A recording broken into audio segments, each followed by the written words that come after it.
which is with the Australian Office of the eSafety Commissioner, discussing online safety and public awareness, international trends and safety by design. We do appreciate Julie's time. This is a week following Safer Internet Day, so we'll get a wrap up of what we did on Safer Internet Day, as well as what Julie did. She did a lot more than what we did, but we tried our best.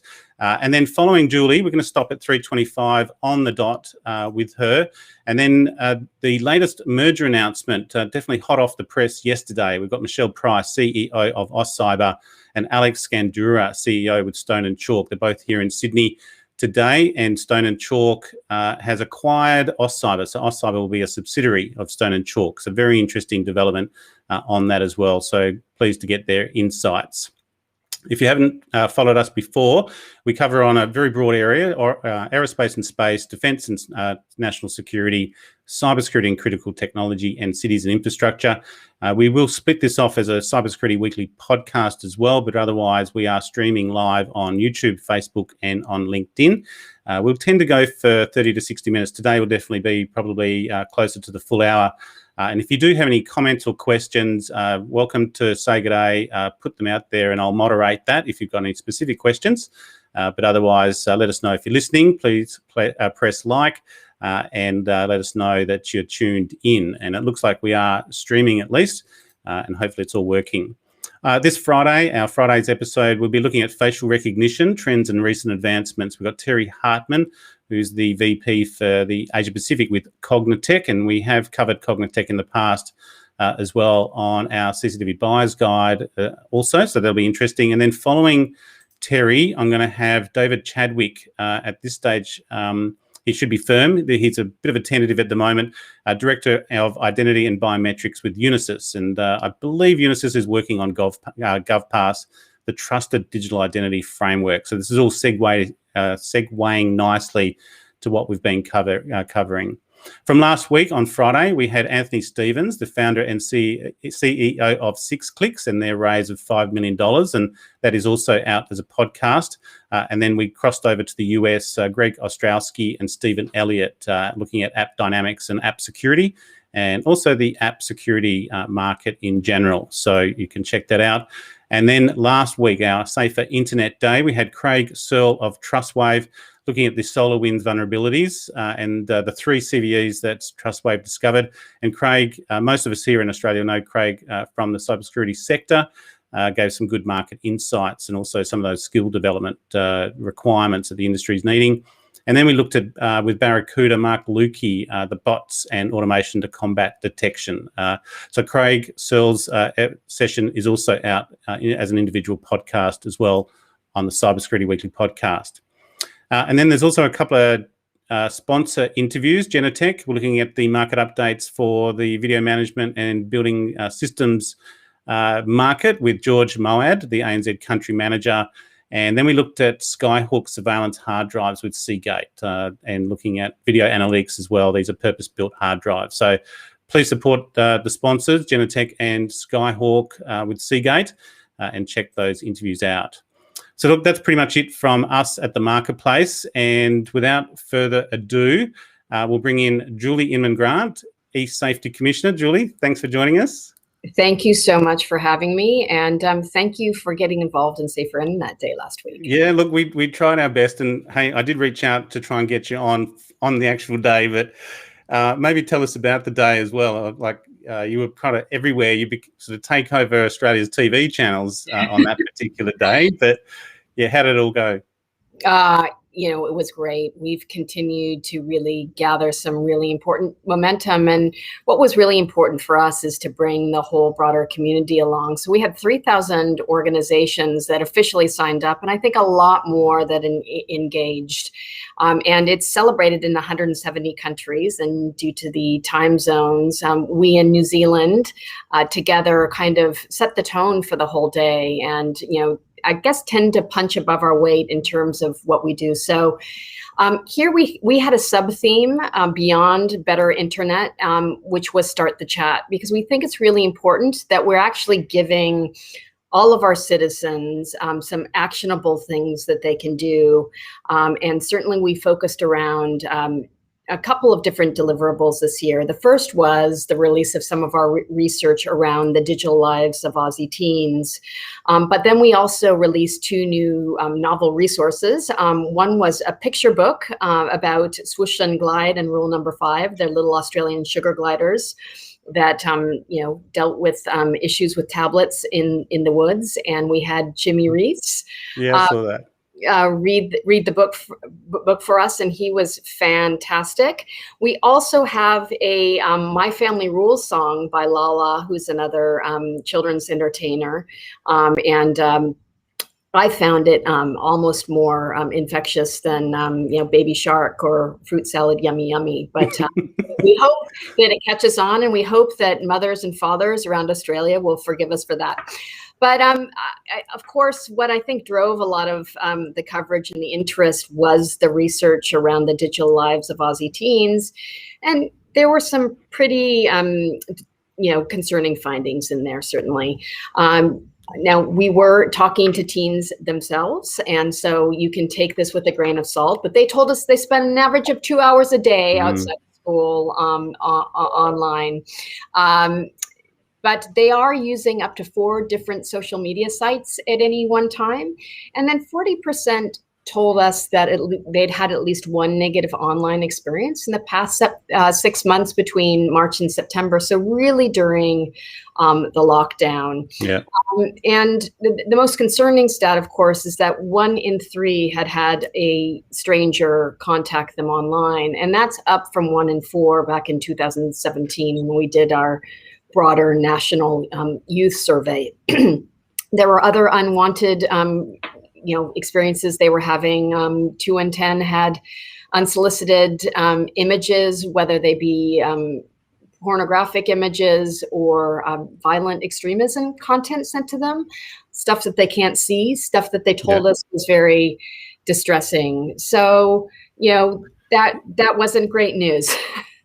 Well, I suppose it's quite combative for them. It can be combative, even just monitoring a Twitter feed. It can be, interesting reading, to say the least, amongst professionals, let alone what it's like. And one of the things I wanted to reach out to you in terms of things like on gaming platforms, and I know you've sort of made some comments around that as well. One of the key things on this sort of theme was online safety and public awareness, and maybe public awareness around that cohort of teenagers. How prepared are they when they're coming online? Do you think they are, say, compared to 5 years ago? Do you think their awareness is higher, and it's hard to start to engage in that conversation with a young sort of teenager to say, you're going to see some things that you need to be able to comfortable to come and talk to us about as parents? So yeah, how do you find that developing, I suppose? Oh, I think that's a very good observation, because one of the things that we've seen in terms of engaging with young people, but also through this research, is particularly after a young person has a negative experience online, they're developing empathy, and they wanted to have more information about how to stay safe online and keep their friends online. Now, a concern of ours for a long time is that the vast majority of young people out there will not tell a trusted adult when something goes wrong online, almost 50%. And that's not surprising. When we get to our teenage years, we're trying to establish some independence from our parents. I'm sure a lot of kids are concerned about device denial or getting in trouble. They may feel a bit of shame, but they also told us they don't talk to a trusted adult because they don't think it'll be taken seriously. There is anything that can be done. Of course, a lot of teenagers are more au fait with technology than a lot of us adults. But I think what we need to get across to young people, and again, this is why the Start the Chat theme was so poignant and so important here, is that we as adults do have the judgment, maturity, and life experience to be able to help kids solve a range of problems, whether it's reporting to the platform or reporting to eSafety. But it's important that we start the conversations early and often. It's never too early.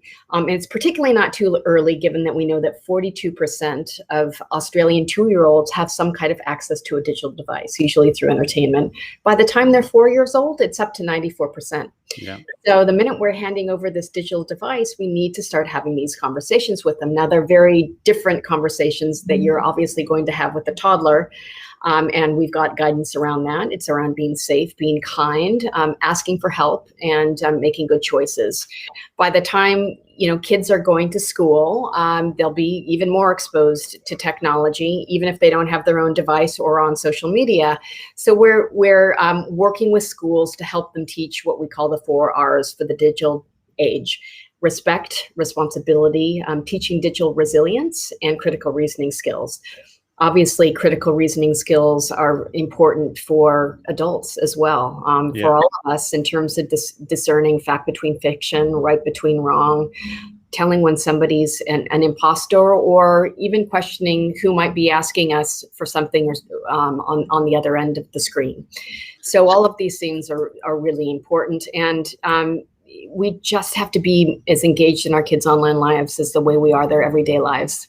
Well, we read out one of you had the top 6 tips, I think, on the campaign. I think it was the second one or third one, the tame the tech, which I thought is a good one. How confident or comfortable are you with the tech and the capability to tame it in that? I mean, it can be as simple as, making sure your Wi-Fi is protected and encrypted and the like, but with, say, the gaming platforms, you've come out and kind of said that they're not monitoring that close enough. They're just kind of opening up these chat rooms, and they know teenagers are in there, and they're not sort of monitoring it any in terms of for safety or bullying and the like. How comfortable are you with the status of the tech if we're going to tame it? I think we have some way to go, and technological solutions, whether they're privacy settings or parental controls, are never going to be enough. We can't just set and forget. I think back to the fundamentals and talking early with our kids, we've got a range of tools, whether they're kind of speaking points or even family agreements, where we're kind of setting the limitations around how much time kids are spending online. It's much better to have these conversations when they're younger and before things go wrong than waiting till they're teenagers and then trying to ratchet back their time online. But it's also about getting used to using technology in open spaces, so that you can see what they're doing. And one of the concerns, we don't like to drive messaging with fear, but our investigators for the past few years, and law enforcement will corroborate this, we're seeing increasing instances of what we call coerced self-produced child sexual abuse material. So these are young children as young as 5 or 6 on iPads in their bedrooms or in bathrooms, being remotely coaxed into performing sexual acts or sharing images. And if it's part of a grooming or an extortion scam, what often happens is it will escalate, and it will start with a nude photo, and then it will be a nude video, and then it may be payment, or it may be a contact offense. But in some of these videos, we can see the children performing sex acts, and you can hear the parents' voices in the background, Wow. literally happening under our noses. So I think our parents, before we had the technology, used to say, when you had the boyfriend over, nothing good happens behind closed doors, the door open. Yeah. But I think the same rules apply, and that also applies to online gaming. When kids are playing at Fortnite, they often have the headphones on.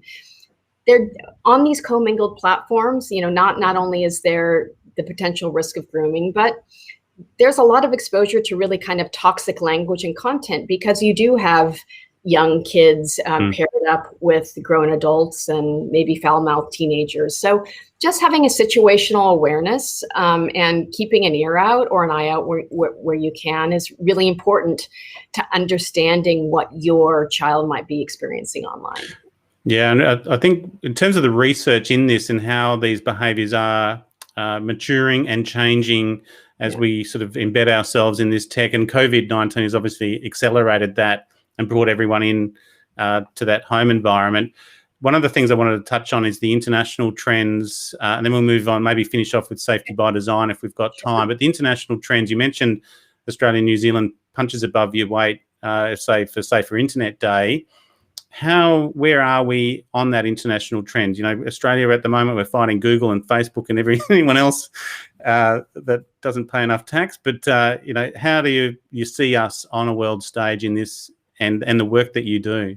I mean, I think what others say is that we are world leading. We are the first, and now not the only. Fiji has just set up an online safety commission, which is you know, at its beginning phases and is different in scale.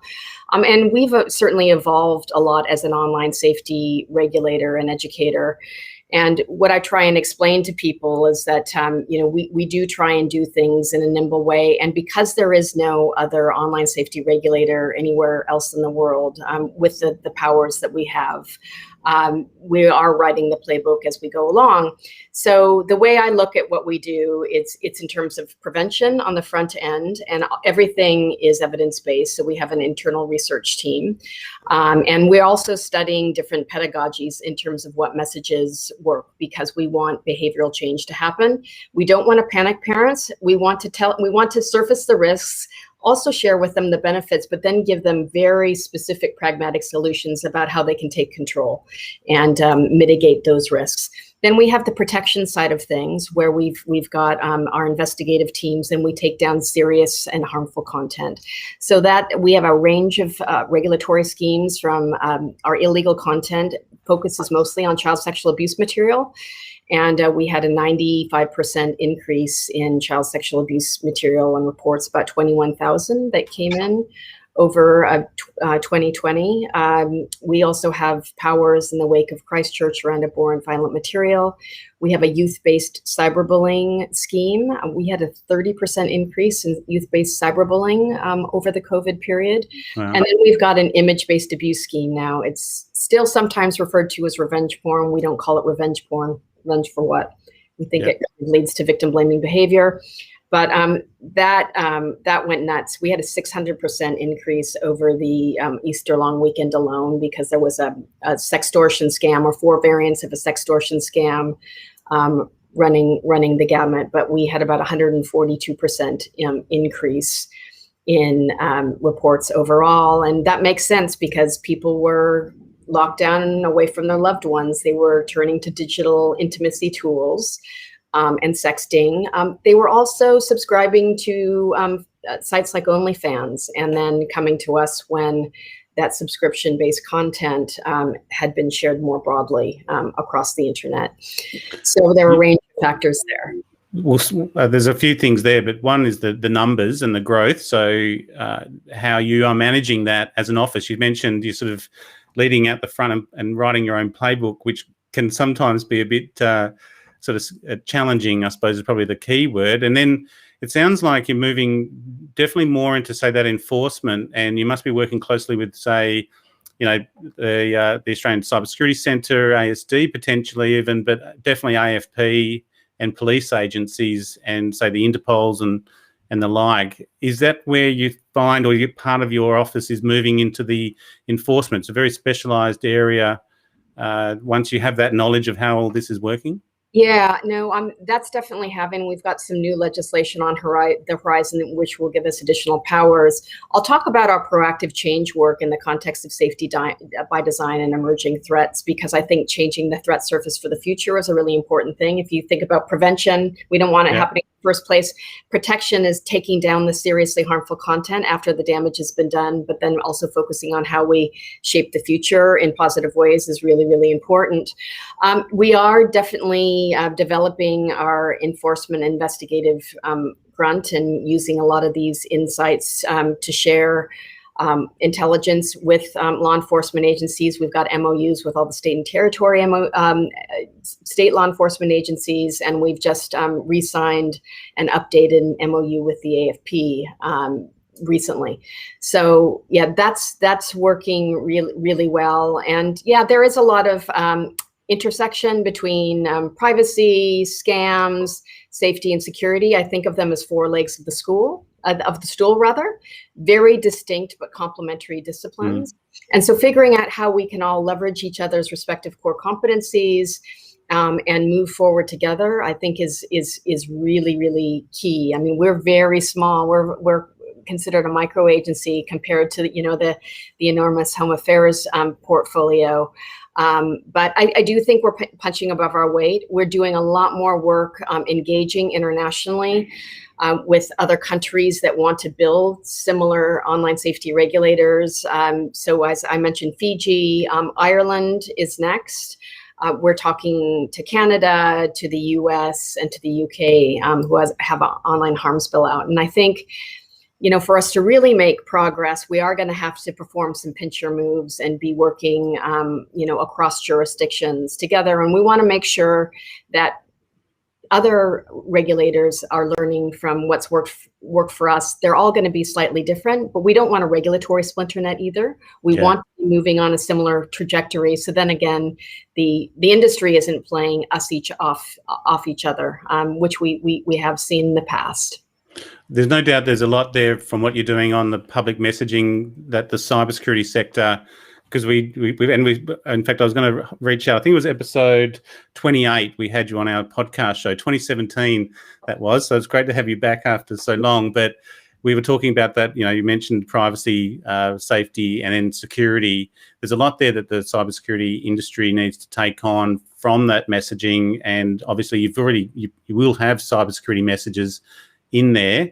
I'm conscious of the time. We've just got a couple of minutes, and the new legislation I've got up in front of me in terms of protecting Australians against harmful online abuse.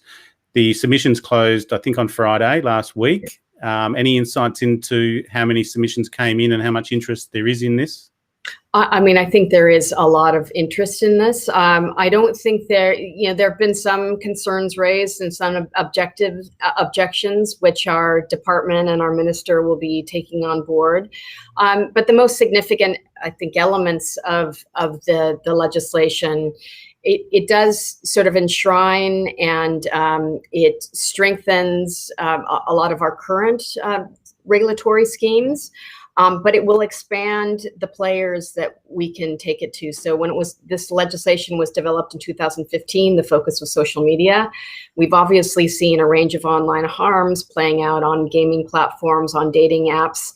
And even as we've been issuing notices and notifications, hosting arrangements are really important. So the app stores, for instance, play a really important role in ensuring that they are hosting apps that aren't rogue apps, that aren't violating privacy, safety, and security. And then there'll be some new powers that will be very targeted and very high threshold around adult cyber abuse. But one of the most significant, I guess, systemic change pieces will be this whole new scheme around the basic online safety expectations and being able to issue transparency reports to a range of companies to understand how they're dealing with really vexing problems, whether it's anonymity online, whether it's recidivism, or the constant return of bad actors to platforms to continue harassing or assaulting people online, understanding what policies are in the first place and if they're being fairly and consistently enforced. And this very much plays into safety by design, which is really gathering steam internationally. It just makes sense. It makes more business sense for companies to be building safety, assessing risk, building in protections at the front end rather than waiting till things go wrong. A tech wreck moment isn't inevitable. And I'm really interested to see what Alex and Michelle do in the startup sector. And one of the things that we released earlier this month was a new set of investor resources. Often tech investors are the adults in the room. The founders aren't thinking about how their technology might be misused. And we thought this is a great way for them to assess their own risk in investing in a responsible technology. And so we've developed a checklist for all these companies to be thinking about what are the primary safety concerns they need to be considering, as well as some due diligence clauses in there. But we'll be developing and rolling out an assessment tool for companies, both startups and for large-scale companies in probably the April timeframe, which again, we very extensively consulted on. It's like a safety impact assessment that will be spat out, but also surfaces good practice. Beautiful. I think you couldn't choose a better segue to the next next session. But Julie, that does sound great. Are there resources available there now already? I take it eSafety.gov.au. You got it. Great.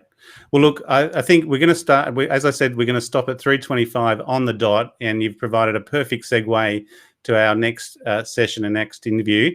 What I will do, just as you go, I'm going to put the link into our 2017 interview, and at that time I still had teenage kids, but they're in their 20s now, so I'm done.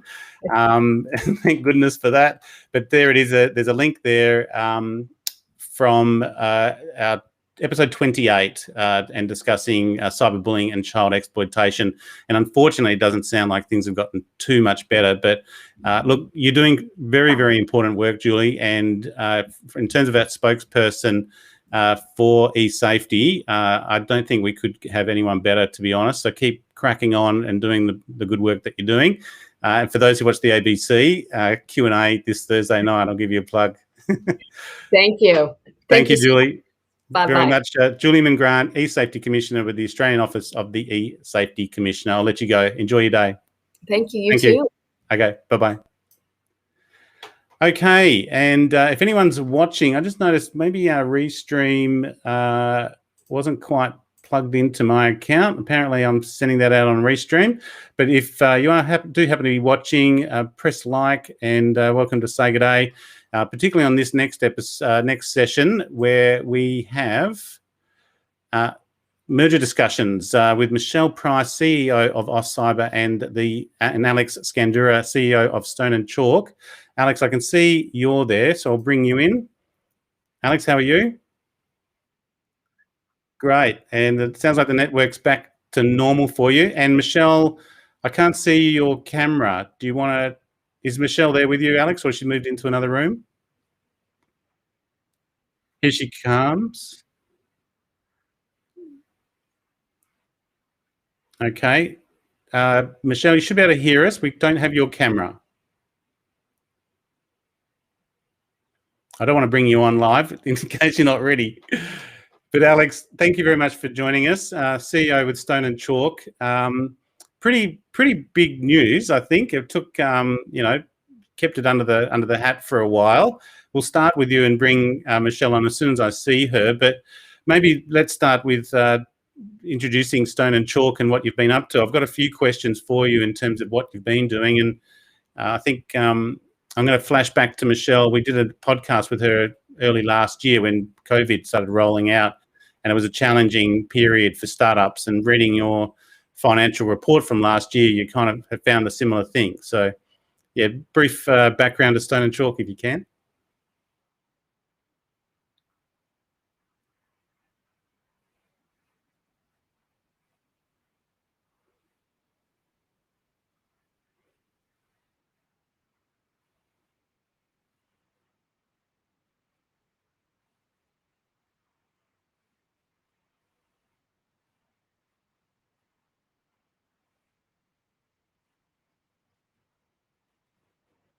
Yeah.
Right. I've just got a comment, Sam. You're not hearing anything other than me, and we can't hear you, Alex, for some reason. and we've lost Michelle. So I'm not too sure on the network connectivity that we had. We had some issues prior, so bear with us. And also Tom. So it looks like on LinkedIn, the feed might not be working. And Michelle, if you happen to be listening, just try logging back in. So what we'll do, there does seem to be an issue, Alex, and we did mention we had a bit of an issue prior when you were logging in. Would you mind just doing me a favour? And this is live TV, folks. So can you just log out and log back in, and then let's give it another one more crack. Just bear with us, ladies and gents.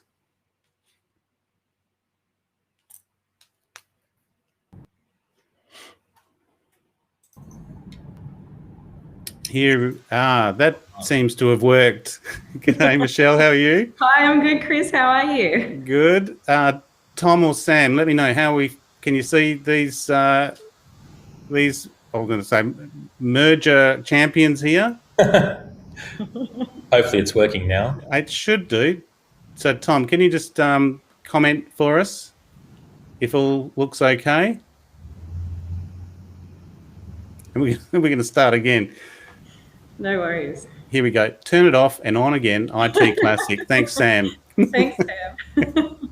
Here we go. It sounds like that's worked. So, Michelle, I don't know, you probably just missed that. Alex gave a brief sort of background to Stone and Chalk, and Alex, we'll get you to start again anyway. Yeah. So there may be, Michelle, a bit of a background to this. I was saying it's kind of kept it under your hat, but I noticed yesterday you kind of tweeted out that this is a 3-month sort of process. So, yeah, talk us into this. And as I mentioned to Alex, it's a bit of an industry sort of chatter right now. There's a lot going on and a lot of interest in this merger or acquisition, or however you want to call it. Yeah, sure. Thanks, Chris. Well, it's great to be with everyone. And of course, we can't do a cyber thing without having technical problems. So there you go. Good point. Well, I've learned through this process that apparently the average time it takes to complete a merger, not an acquisition, but a merger in Australia, is around about 9 months. And we got this done in about 3 months. So, you'll have to forgive Alex and I for looking a little bit weary today. Things have finally started to sink in that we actually got it done. But yeah, we sort of put our heads together last year as a result of us having a partnership agreement between the two organisations, which was just a normal part of how we've been working over the past kind of 4 or 5 years. And, with COVID and all of those different kinds of aspects of things, it became really, really clear to us that there was a very big gap in the ability of all of our different infrastructure across the country to be able to have scale around sophisticated programs that help startups and scale-ups to grow and access external markets. So, we sort of thought, well, let's give it a go. And then as part of that, the government was also considering what needs to happen with the future of growth centres. And we got asked to kind of figure that out at the same time. And here we are, 3 months later. Yeah, I noticed that James Riley wrote an interesting article this morning on the growth centres, and sort of you're kind of the first one to sort of roll out into the sector. So they're an interesting sort of idea or beast in their own right.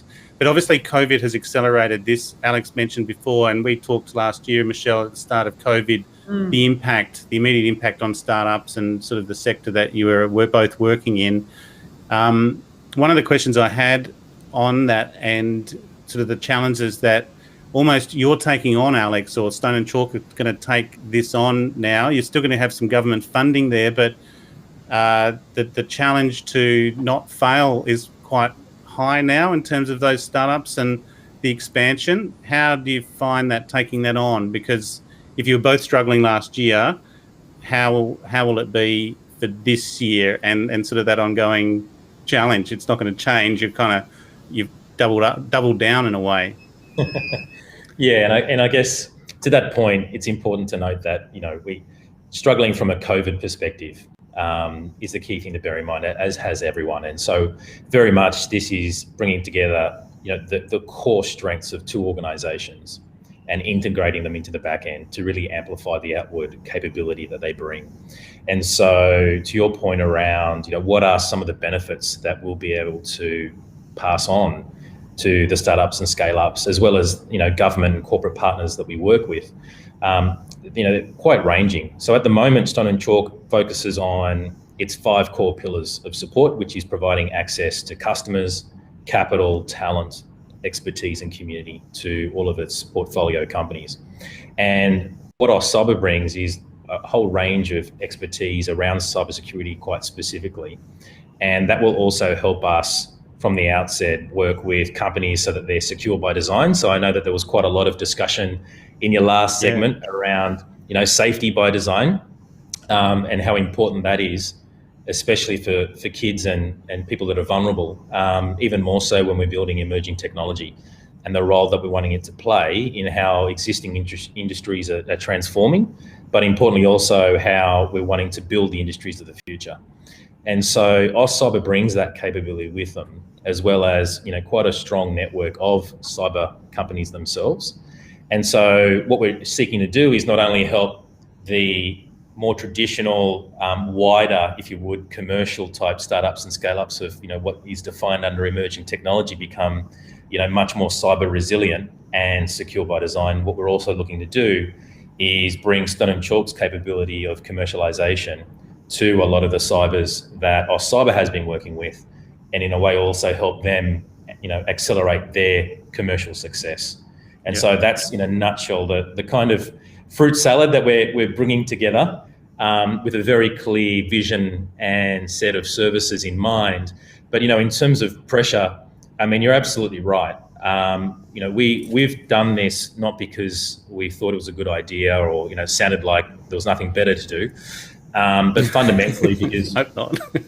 Well, we really have acknowledged and have seen quite clearly over the last year or so with COVID just how dependent Australia has become in a whole range of technology areas in particular, and certainly in some of the legacy areas within their supply chains, for example, on internationals, MNCs and others that in some cases do have to play to their government masters overseas.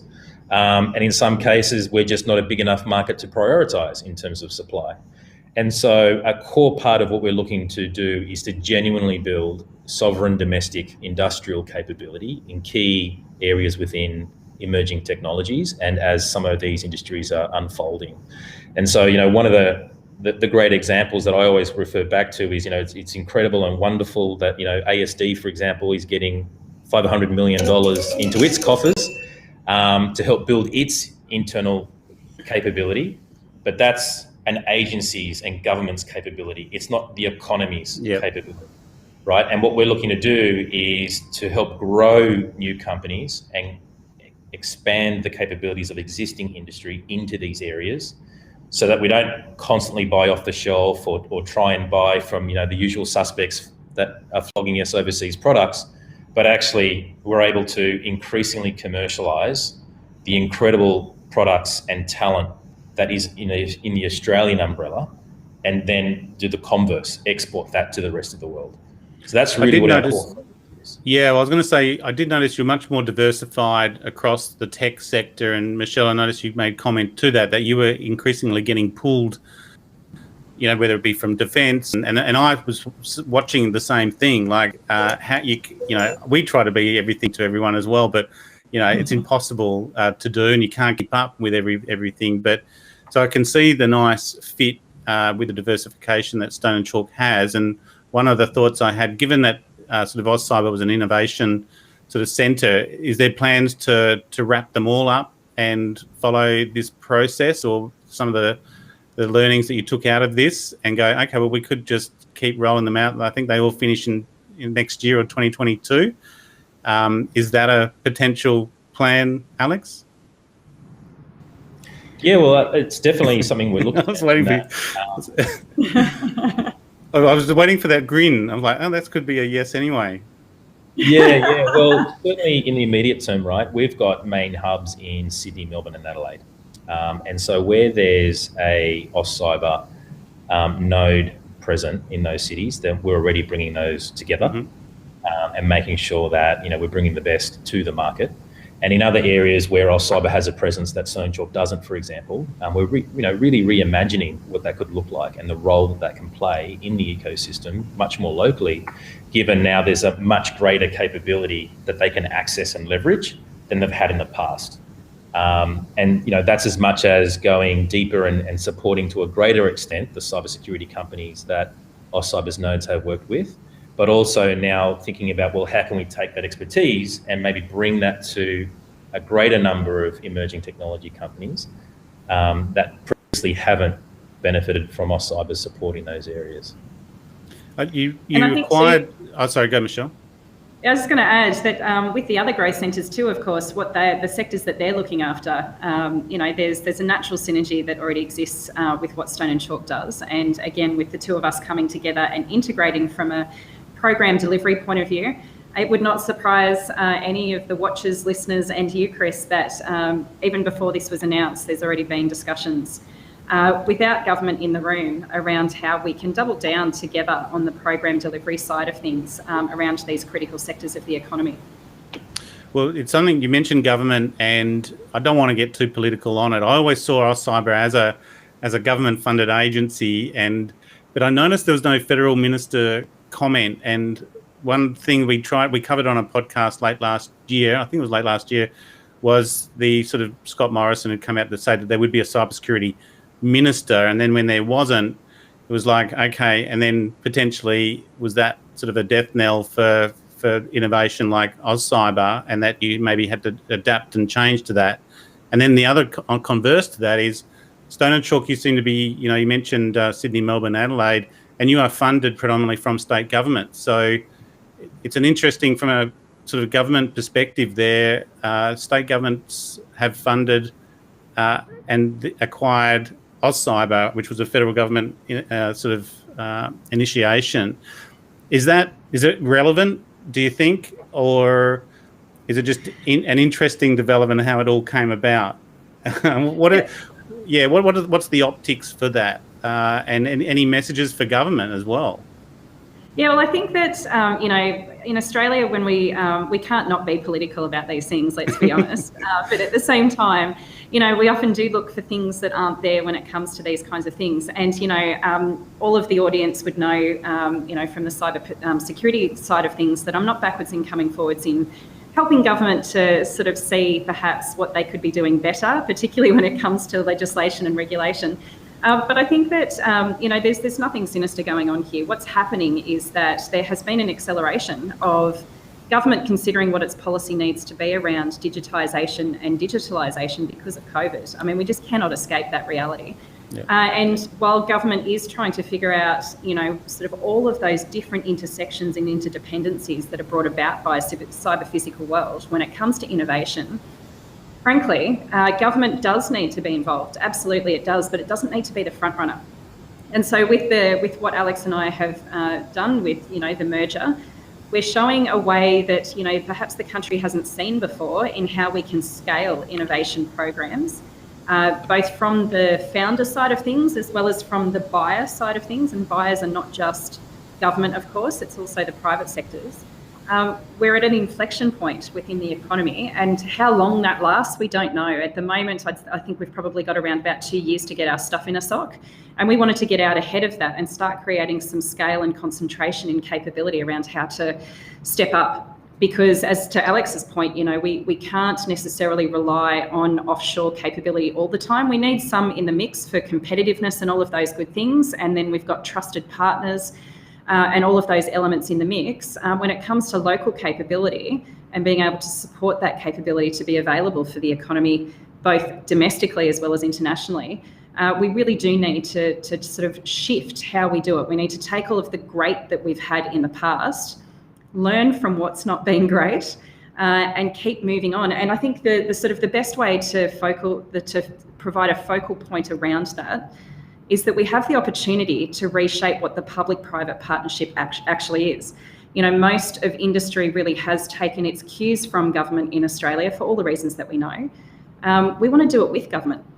And so having state and territory governments in the mix through both Stone and Chalk and AustCyber, as well as the federal government for both organisations as well, I think is natural. Government needs to be there. for a lot of different reasons, including the fact that it is a consumer of digital technologies. And for strategic reasons, it needs to be helping to shape what that looks like. But industry has lost a bit of faith and trust in government being able to do that effectively over the years. And so having a conduit like our integration to be able to have that two-way street that AustCyber's worked pretty hard on having in place for cybersecurity really does give us the opportunity to do new things that we haven't done before. So that's as much as why a federal minister wasn't involved in the announcement. And that was because, it's about providing a national focus through the lens of industry and taking government on that journey with us.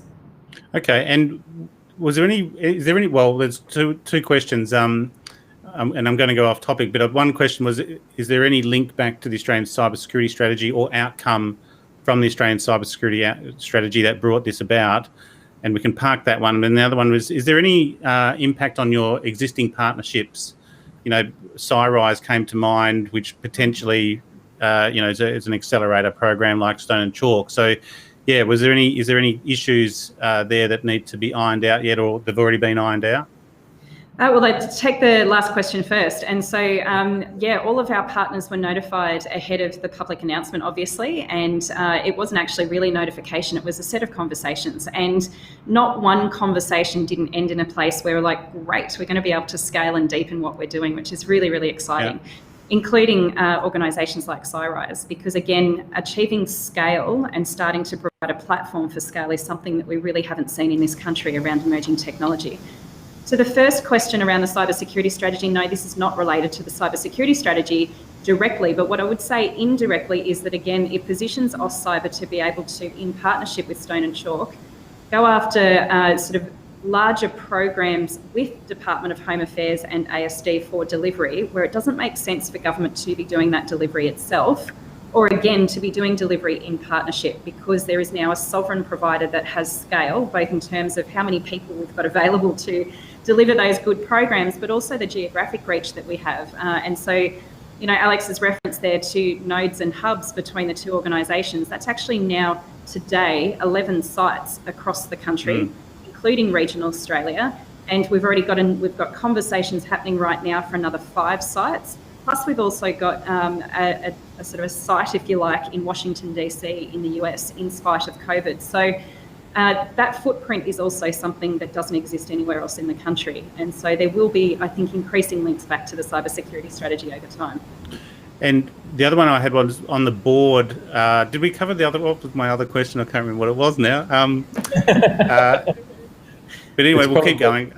It's just probably worth noting, Chris, that organisations like CyRise, for example, that play an important role in the cyber ecosystem, certainly as it relates to building a pipeline of new early stage startups, they're actually a resident of Stone and Chalk in Melbourne. And we work very closely with them. Right? And so, what we'll find is that in a very, I think, strategic and tactical way, the two organisations coming together are very much mindful of this being a multiplier effect right across the economy and the ecosystem in terms of the mission that we've got in front of us. And so we're being very careful to make sure that it's of additive benefit to everyone that we're working with. And so to the question around CyRise, and I don't know if you've got any other particular partners in mind, but that's something that's really front and centre for us. No, none that came to mind, but we recently did an interview with NTT and CyRise came up. In fact, I spoke to Scott a couple of weeks ago anyway, and so again, it was one of those things that came to mind. The other one was on the board and the board structure. How's that going to change?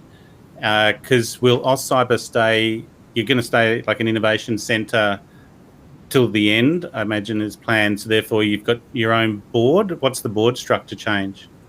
Yeah, so at the moment, the boards remain intact between the two organisations. And one of the great things, again, in showing a better way, sort of being trailblazers in this whole endeavour. You're forever an optimist, Michelle. I'll give you that much. Thank you. We're also doing that with our governance structure. We just, every single aspect of this is all about sort of, doing something a bit differently. And so actually Alex will be joining the AustCyber board, and also one of our board will be joining the Stone and Chalk board, so that we really do have that cross-pollination and integration happening at every level.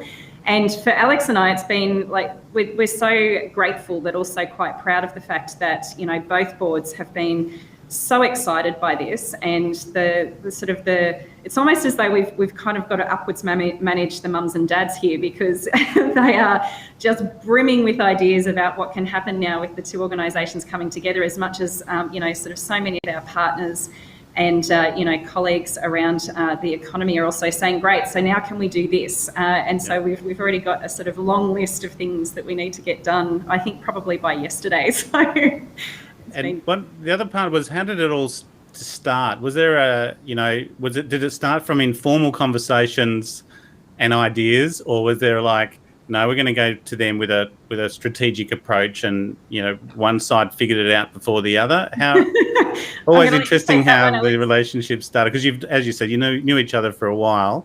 Yeah. Which was it? You don't Alex, have to answer. That one. No, you take that one. Okay. So you don't know, in other words. She's much smarter than I am, so she figured it out and thought, on the back of, we have known each other for a long time, both personally and between Stone and Chalk and AustCyber. And really, I think there was quite a lot of work that we were doing together through our partnership, but I've got to give the credit to Michelle. She was the one who really came forward and said, hey, you know what, I think there's something here that we should talk about. And it really just, started from there. And it was quite funny the way she did it too. Like, she came to me and said, look, don't laugh at what I'm about to tell you, but I think that there's quite a lot of merit in us potentially merging. And first of all, it just took me by surprise, because I thought, well, hang on a minute, Michelle's out there, she's a fellow hustler, she's super passionate about the ecosystem, and really driven to make an impact. And so when I realized that she was being serious and not pulling my leg, I thought, well, actually, I do think there's something in here, and let's talk about it. And before we knew it, it was blazingly obvious that there was really no downsides, besides the obvious, pressure to succeed and pull this off. But from a economic benefit perspective, and from an impact perspective, it was almost, if we didn't do it, we wouldn't be doing the right thing. That's one way to look at it. If it didn't happen, what would have happened to AustCyber? You're relying on that funding. None of the innovation centres have kind of turned into sort of entities of their own right.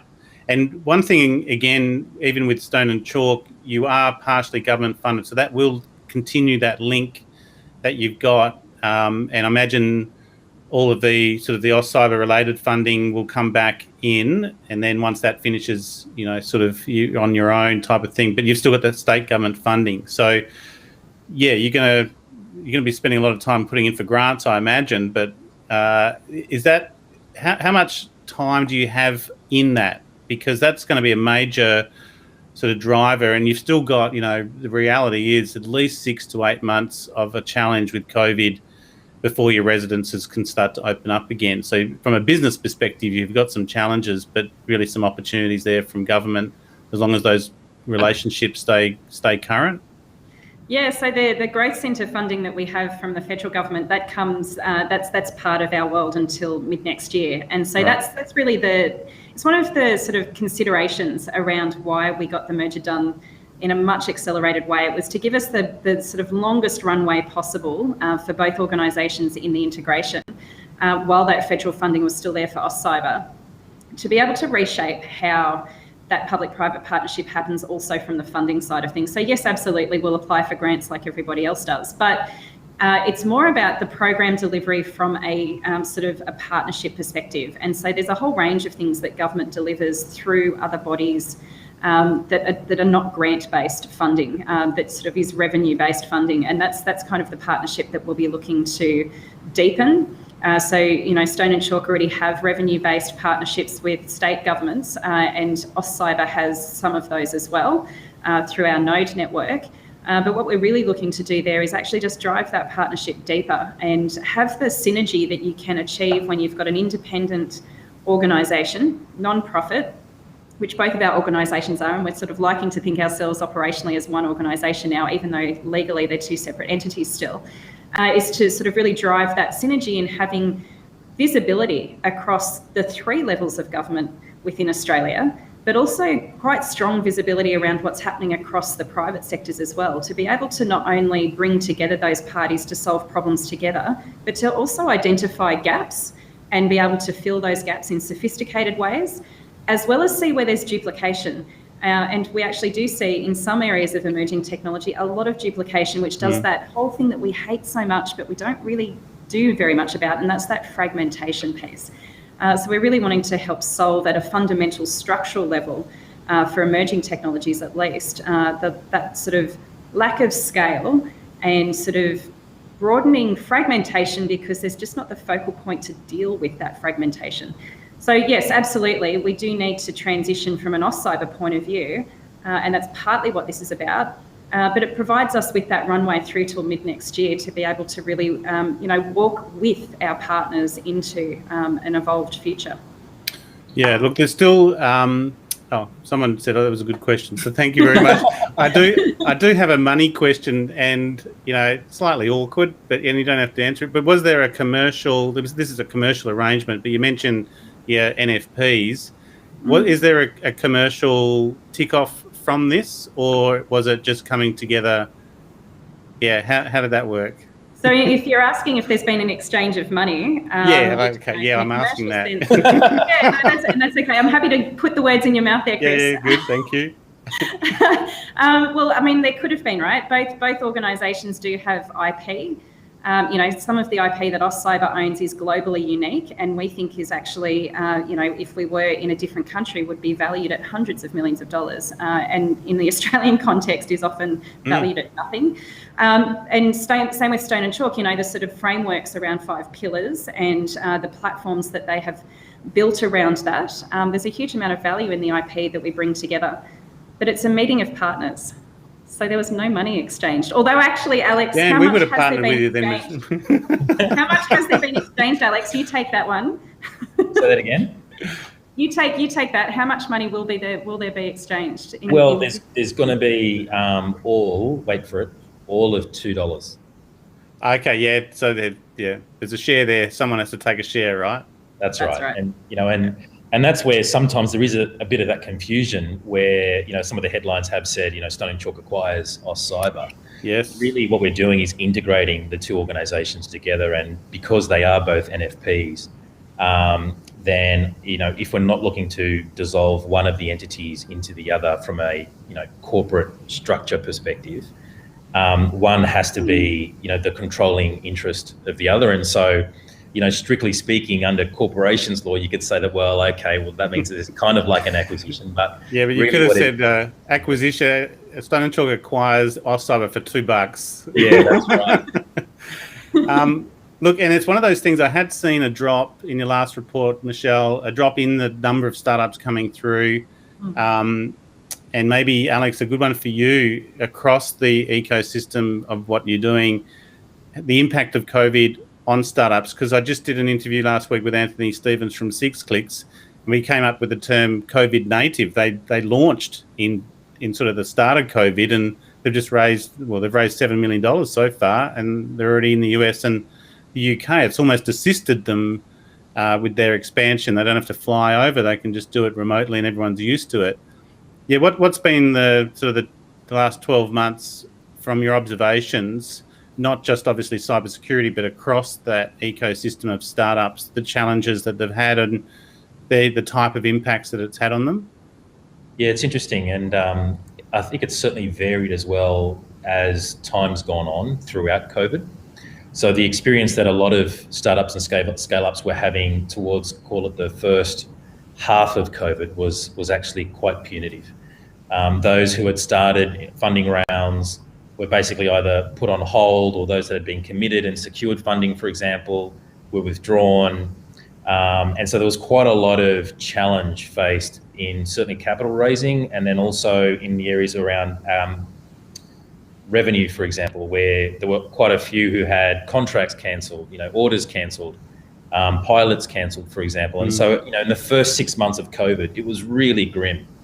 We were really worried. We were doing quite a lot of work in the background with the federal government in particular, in trying to make sure that a lot of the kind of JobKeeper initiatives and measures also included and were done in a way that startups would actually be able to benefit from, because we were really genuinely concerned around having a catastrophic collapse of the ecosystem.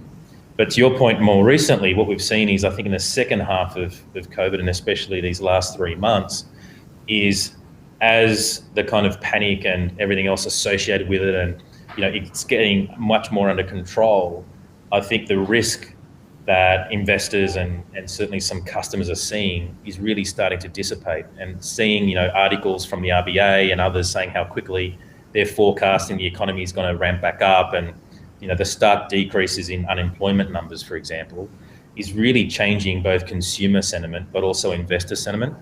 And so what we've found, exactly like the example you've just shared, is that we've actually had various startups raise significant amounts of money in the last 3 maybe to 6 months, and for us, obviously, that's really positive news, because there's a lot of capital that's just sitting there looking to be deployed, and they're waiting for the right settings and the right comfort levels, if you will, to say, okay, I think it's going to be okay now. COVID's not going to burn the world and set us on fire.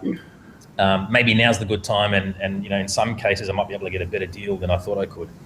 And so whilst it's not perfect for founders, getting the capital in versus going belly up is a much better outcome. And so we've definitely seen that, and we're also starting to see corporates based, here in Australia, for example, really starting to follow suit, but obviously much slower. So I'm quite bullish around 2021, certainly the second half of 21, once the vaccines start to kick in. I think we might actually have, hopefully, a bit of a rampage on our hands here in Australia as it relates to the startup and scale up ecosystem. Well, hopefully, when you call them residences, right? Once you get people back in the office, I'd imagine slowly, from a business perspective for you, it's not a big part of your revenue, but obviously things like events and all that, I could see important sort of income for you, but also it's how the ecosystem works by sort of networking and coming together, and that's been another challenge. So look, thank you so much for your time. We've hit the full hour, and I don't have any other curly questions for you at this stage. We've got, I'll have a link on the show notes as well, but thank you so much, Alex Scandurra, the CEO of Stone & Chalk, and Michelle Price, CEO of AustCyber, on your merger announcement. Best of success for the remainder of 2021 and onwards. Thanks so much, Chris. Thanks, Good Chris. Thank you, guys. I'll put you backstage. Thanks again. Okay, so that was it. $2 is the key answer I wanted. Michelle's laughing. So that was it. Thank you so much. Very interesting, and it'll be interesting to see how these two come together. And it does feel like a glove in the hand, so to speak, particularly with all the nodes and the like. So look, from the marketplace, the report of the day, as we do, it's Extra Hops was the security report on the lessons learned investigating the Sunburst software supply chain attack. And I thought I'd put this up since we covered the SolarWinds with Craig Searle last week. This one walks through how network data can be used to gain a more comprehensive understanding of the Sunburst supply chain attack, proprietary research that identified additional indications of compromise, new insights into the specific attack patterns, particularly how they moved laterally within the networks, escalated privileges, and then exfiltrated the data. And then finally, there's some case studies on network detection and response, which we use to identify affected SolarWinds binaries, forensically investigate post-compromise activity, and take remedial action. So check that out. That's on the marketplace to download along with some others. I mentioned we've opened up a merchandise shop. We've only got a few sort of t-shirt designs on there, but we'll see how they go, because there's a number of APTs. We started with the big ones, with the panda, the Russian bear, and the Indian tiger. and I'd like to do the remaining of the APTs on how they're, and I think it was Palo Alto came out with a Bendy Bear update this week as well. So check them out and let me know any feedback, constructive, of course, only. So I'll see you back on Friday morning, our 10 a.m. stream, Sydney time. We're going to be joined by Cognitech looking at facial recognition trends and recent advancements with Terry Hartman, the VP for APAC, and then David Chadwick, who is tentative at this stage. He's firm, but just with a personal issue might come up for him. But otherwise, we'll be looking at GovPass, the Trusted Digital Identity Framework with Unisys on that. So that's it from the marketplace. Thank you very much for joining us. And